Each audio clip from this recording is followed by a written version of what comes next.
আমাদের 18টা সেকশনে চাষের জমা দেওয়া হলো 6 জনের এগেনস্টে। তো পুরোটাই ক্রেডিট গোজ টু আমাদের কমিশনারেটে সিপি সাহেব এবং তা আমাদের থানার ওসি এবং আয়ো সবাই অক্লান্ত খেটেছে কদিন ধরে। এবং আমরা সেকশন 346 সাবসেকশন 1 যেটা নতুন আইনে হয়েছে, আমাদের এই মামলাতে আজকে চাষের জমা হলো। আপনারা জানেন যে 10 তারিখের ইনসিডেন্ট, আজকে আমাদের চাষের জমা পড়ে গেল 30 তারিখের মধ্যে, অর্থাৎ 20 দিনের মধ্যে।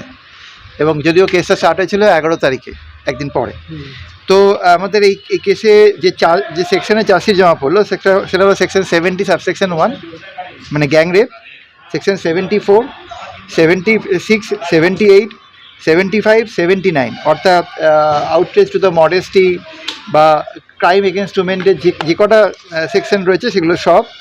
এর সাথে আমাদের এক্সটর্শন, ডাকাতি এবং আরও যে সমস্ত সেকশনে চাষির ক্রিমিনাল ইন্টিমিডেশনস, একে রেস্ট্রেন করে ক্রাইম করা, এইরকম আমাদের বিভিন্ন সেকশনে চাষির জমা পড়েছে, ক্রিমিনাল কনস্পিরেসি ইত্যাদি ইত্যাদি। তো আজকে আমাদের চাষির জমা পড়লো। আমরা প্রেয়ার করেছি স্টেটের তরফে যে যাতে কাস্টডি ট্রায়াল হয়, মানে খুব তাড়াতাড়ি ট্রায়ালটা শুরু হয় এবং শেষ হয়। কারণ আমি যেটা বলছিলাম সেটা 346 সাবসেকশন 1 অফ বিএনএসএস অনুযায়ী আমরা চাইছি, আইনে যা বলা আছে 2 মাসের মধ্যে ট্রায়াল শেষ করার জন্য আমরা আমাদের তরফে সর্বোচ্চ চেষ্টা করব।